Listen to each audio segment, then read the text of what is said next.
Hi, my name's Mike Schmidt.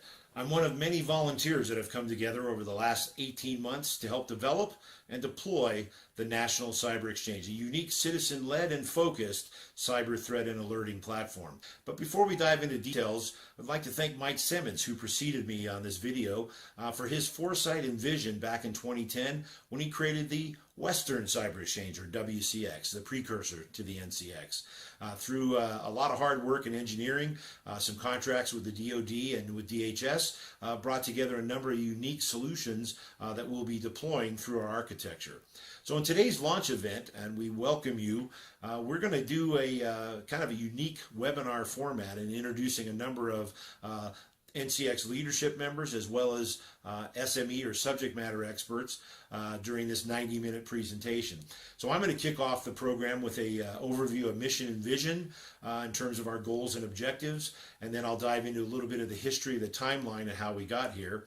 I'll cover a little bit of the three-tier architecture for the NCX, beginning with the ISAL Threat Exchange platform. I'll then transition into an overview of the website, which provides all of our membership services and registry entries for vendors, as well as our collaborative services. And then we'll have Mike McGonigal follow me, and he'll do an overview of the NCX forum and our unique iPhone apps and Android apps for smartphones. So we welcome you to the launch event. Be sure you hang on until the end. We'll be providing a special discount code that you can use to sign up on the membership, NCX membership forum on the website. So there's a lot to cover, a lot of ground in 90 minutes. So thanks for joining us, and we hope you enjoy our presentations. Okay, let's get started. Quick overview of the vision and mission of the NCX. Early on in our restructuring development, we wanted to make sure that the NCX would become a premier and trusted source for cybersecurity information, training, education, cyber threat alerting, sharing, and best practices, where we would really be targeting this to all U.S. citizens, obviously via our cyber citizen concept, small businesses, commercial enterprises, and what we like to call collaborating government agencies. As many of you know, some agencies communicate better than others, and there are other U.S. government as well as local and state governments that are interested in sharing information more readily, and this is the purpose for this integrated ISAL strategy that the NCX is pursuing. So that was one of our key visions right out of the gate. In terms of our mission, as a nonprofit, we wanted to make sure that we had cybersecurity education at the top of the list, but also being able to capture as much threat information as we could, and is what things are called incidents of compromises, and potentially, monitoring information at various locations, and be able to provide a complete alerting and notification platform for our members. Part of this is in terms of being able to reach out into the community at all levels. So this is a multi-tiered approach in terms of our strategy. And obviously being a citizen-directed website, online forum, and utilizing the mobile app tools, we really feel that the NCX can reach down into these communities on a much more fluid and dynamic fashion. And obviously our kind of our byline is that we aim to equip all cyber citizens with trusted tools and resources. Now, part of the history of the NCX really started out as the Western Cyber Exchange, as I indicated before.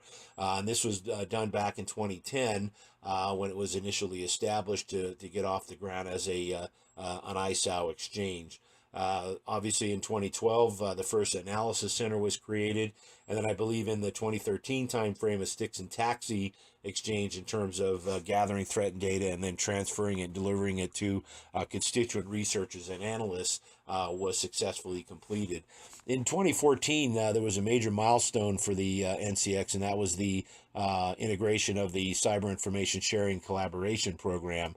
And this was a key development for the organization, as part of what the DHS has been attempting to do is to basically create a multi-tiered information cyber sharing model across sectors. And up until now and up until that time, it really hadn't been performed that effectively. And there are a number of other organizations and agencies across the United States that are attempting to do this. this, and we are aware of their efforts, but we believe that no one's taken a holistic approach as the NCX has in achieving this, and we do have some experience dating back to 2014.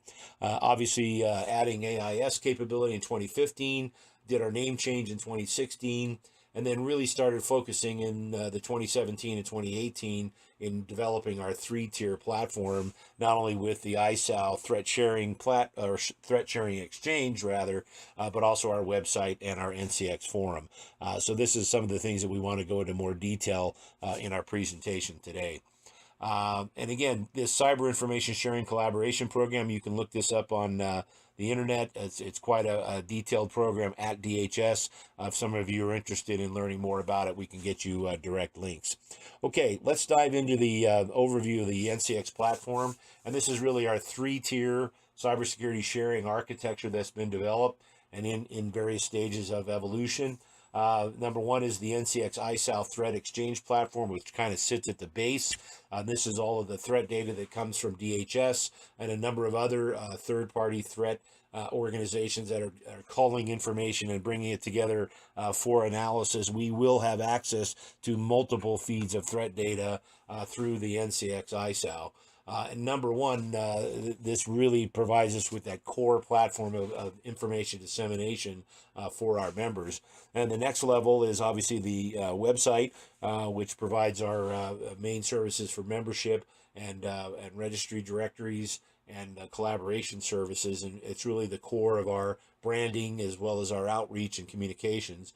And then obviously the NCX forum and the mobile apps, which I'll have Mike McGonigal finish up and provide you a deeper dive on that as we move forward. So let's take a look at the initial three-tier architecture and dive into the NCX ISAL.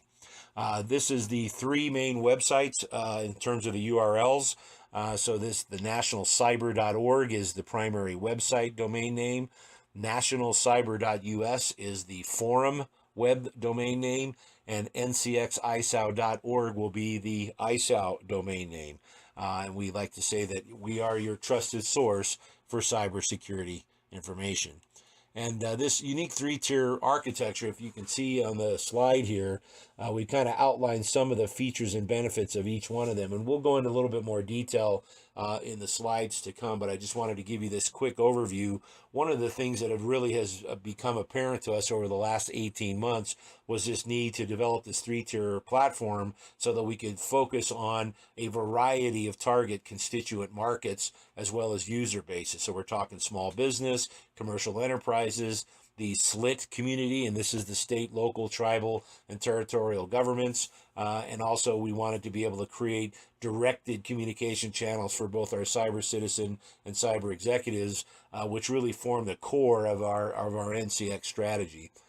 And starting out initially, this NCX ISAL, what we call a cyber threat exchange center, is really the core of the Stix and Taxi and unique SQL database architectures that we can communicate a number and a variety of these threat data and then make that threat data available to analysis packages that can be utilized by a variety of cyber researchers as well as active defense players.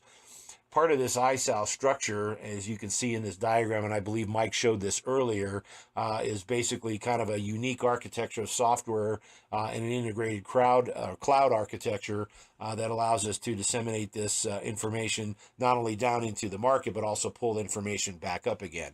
So this is a key infrastructure and architectural dynamic. What we want to do with the ISAL, obviously, is to encourage private sector cyber collaboration. So part of this mission of any ISAL is obviously collect information and share it with its constituent members. We are also aware that there are a number of ISACs in the marketplace in terms of information sharing organizations that are vertically oriented to specific industries like utilities, manufacturing, aerospace, etc. And we feel that we'll have a pretty good way and methodology for integrating with a number of ISAO and ISACs that already exist in the marketplace and attempting to do this aggregation in terms of threat data availability, as well as pulling in, incidences of compromise and certain types of remote monitoring information from sensitive critical infrastructure sites. And that is a real goal for the core of the ISAL model with the NCX, is to reach out and get down to as low a framework as possible in each one of these different industry segments. Part of the tools, in terms of open source, and this is a key area, we know that there are a number of open source tools in the marketplace for managing malware and threat data, doing analysis, and coming up with behavior reviews. A number of endpoint devices that are being scanned and reviewed. All of this information tends to be quite lengthy, large, and complicated. And what's interesting about the ISAO is that over the past, say, 4, 5, 6 years, there's been a review of a number of these software products in the marketplace and open source solutions that we can test and deploy for the benefit of our members. Some of the things that we're focusing on is the utilization of virtual machines, the ability of bringing website tools in and out of these various analysis environments on a distributed cloud basis. So there's a lot of architectural work underway.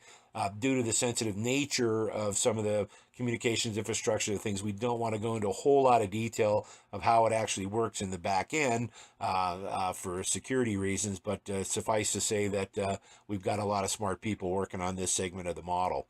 So let's go ahead and take a look at the ncx.org site. This is the main website.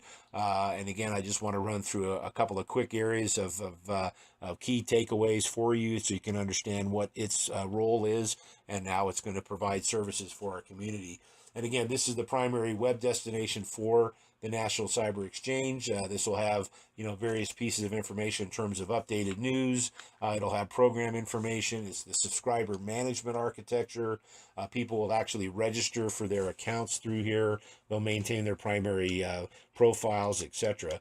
And the real focus for the website is obviously our NCX Cyber Citizen. So the Cyber Citizen is really this $14.95 a year membership, really designed for the bulk of cyber citizens in the marketplace that need quick, updated information, news, alerts, and also education about cybersecurity. We are actually offering a number of unique training and education and what we call cyber hygiene information as we move along for the cyber citizen. And then with that $14.95 a year membership, you get access to the information over our smartphone apps, which I'll discuss here in a bit. The next level of membership is called the Cyber Executive. This is a $49.95 a year membership, a little bit more geared towards the small business person or commercial enterprise manager that's got a large, security footprint, or maybe even a small but highly valuable footprint, if you will, that needs to be protected. They're going to want to get tips and techniques and best practices, and this is really geared for that cybersecurity oriented individual. And this membership will come with some additional feature sets, in terms of collaboration with other subject matter experts through our forum, and also the ability to get access to newsletters and so forth. So it's quite a value for $49.95 a year. The and I do want to mention that the Cyber IS Pro and the Cyber Gov memberships we will be talking about probably the first part of the year. We're not covering them now because we're just launching initially with these two programs, but you'll hear more about that in the coming months. And wanted to be sure to outline this NCX apps. This is the Android and iOS apps that support our NCX forum. Mike McGonigal is going to go in a lot more detail on this, but these are both supporting the full NCX forum architecture, of which we are proud to launch here this month. Here's your NCX team. This is a talented group of people that have come together here over the last 18 months to bring this dream to reality. Mike Simmons, obviously our esteemed leader, Mike McGonigal, Darla Lint, myself, Matt Tidcombe, Jeff Chapman, and Richard Lewis. You can see all of our relative roles and responsibilities there on the slide. We have a number of subject matter experts that have come together as well. You can see all of their breakdowns and bios on the website under the About Us and Subject Matter Experts area. We have a number of board advisors and industry professionals that are going to be coming on board our board of advisors, and we'll be making some announcements on that soon. So got a great team of people put together, and you'll be seeing a lot of exciting developments here over the next several months. So moving on, let's dive into some of the membership services on the website. This is the location where you're actually able to register for a NCX Cyber Citizen account or a Cyber Executive account. 1, 2, 3 click process in terms of selecting the membership you want and processing it through PayPal with a credit card. You'll be notified of your membership status, and then we'll be emailed with login credentials. What's key about this is that we have the ability for you to set up one account on the NCX website and have that same set of login credentials work for the NCX forum as well as for the iPhone apps or Android apps. So single sign-on capability and protected login information across all three platforms. Part of our NCX member services is our Legal Shield and ID Shield, where we have legal and identity theft protection from Legal Shield. We've got some really attractive pricing in terms of family and individual memberships. I encourage you to take a look on the website to see what that looks like. And then again, complete identity and credit monitoring services, quite a complete package for the Cyber Citizen or Cyber Executive. We have a complete registry on the website for vendors and sponsors who want to be able to provide either subject matter expert information or have products and services that would suit our members' needs or requirements. We will be announcing some of our sponsorship programs here in the coming months as we roll out this registry program, but this is live and on the site now. You can get an idea of some of the vendors that are there. We plan on adding many more over the coming weeks and months to fill out this complete services platform. In the back of that, obviously, I spoke a little bit about the user profiles. Each Cyber Citizen and Cyber Exec, IS Pro, and Gov member will be given a contact information, a profile screen area, as well as corporate and professional background, an option to put a photograph up. All of this contact information entered in on the website will be editable in one location, but printed and published in two locations. So you'll actually have the same profile information automatically published for you on the NCX forum site, so you don't have to do it twice, and you can maintain the editing of it in one location. So that's kind of the highlights of the website now. We are planning, we'll be doing some things in some portals in the future. We'll be adding some vertical market information blog sites, and we'll be doing some very exciting things with social media, but we'll be announcing those in the coming months. So at this time, what I'd like to do is to ask Mike McGonigal to come in and follow up and do his overview on the NCX forum. He's got quite a pitch and presentation that I think you're going to enjoy. Again, I really appreciate your time today in spending your time with us at the NCX to see our launch of our innovative platform. We look forward to working with you in the future and hope to see you as a future member on the NCX platform. Take care.